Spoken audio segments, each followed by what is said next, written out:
Vores eksempel på differentialregning er fx er lige med 1x opløftet i anden plus 3x plus 4 plus 5 gange 6x. I eksemplet er der flere led, som senere vil vise. I funktionen er de forskellige led x opløftet i anden plus 3x plus 4 og 5 gange 6x. Og det er man plusser med hinanden. Når man differentierer vores funktion, får vi 2 gange 1x opløftet i anden minus 1 plus 1 gange 3x opløftet i 1 minus 1 plus 5 gange 6x opløftet i 1 minus 1. Og det bliver 2x plus 3 plus 30. De forskellige beviser, vi vil lave, er ax plus b differentieret og lige med a, som i vores funktion har ledet 3x plus 4. Det andet bevis, vi vil lave, er x i opløftet i anden differentieret og lige med 2x, som i vores funktion har ledet 1x opløftet i 2. Det tredje bevis, vi vil lave, er f plus minus g differentieret er lige med f differentieret plus minus g differentieret, som i vores funktion har ledet, at vi adderer de forskellige led med hinanden. Det sidste bevis, vi vil lave, er k gange f differentieret er lige med k differentieret gange f differentieret, som i vores funktion har ledet 5x gange 6. Bevis ax plus b differentieret er lige med a. Ax plus b er den lineære funktions ligning, eksempel 2x plus 7. Som I kan se i grafen, er det en lineær funktion. Hvis man skulle lægge en tangent til den lineære funktion, vil tangenten ligge oven i funktionen. Sekantens hældning er det samme som differentialkoefficienten.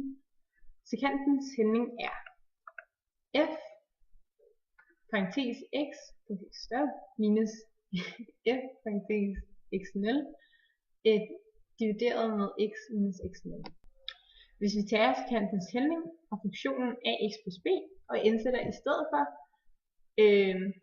bruger vi tretrinsreglen og finder differentialkoefficienten, altså sekantens hældning.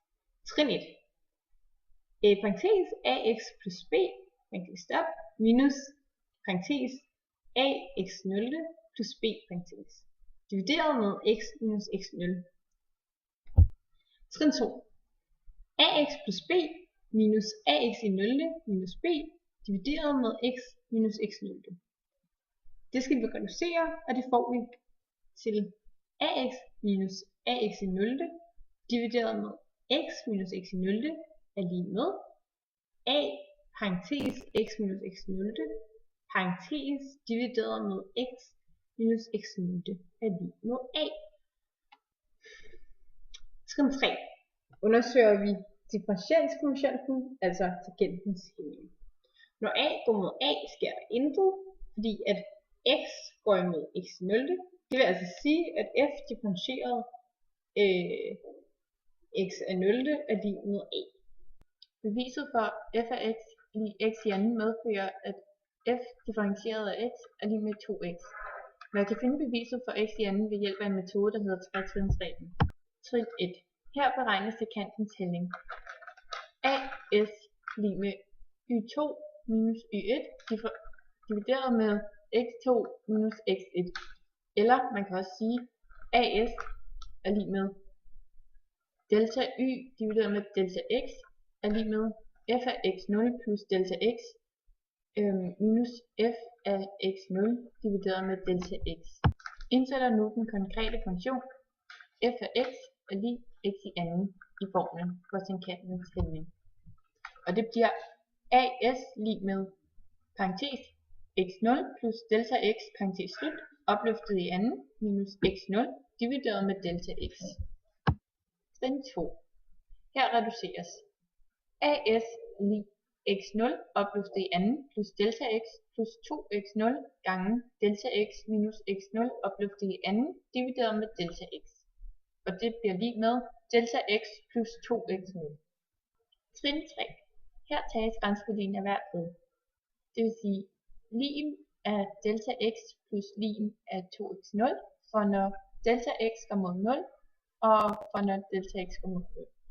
Det vil sige grænseværdien er 0 plus grænseværdien er 2x0.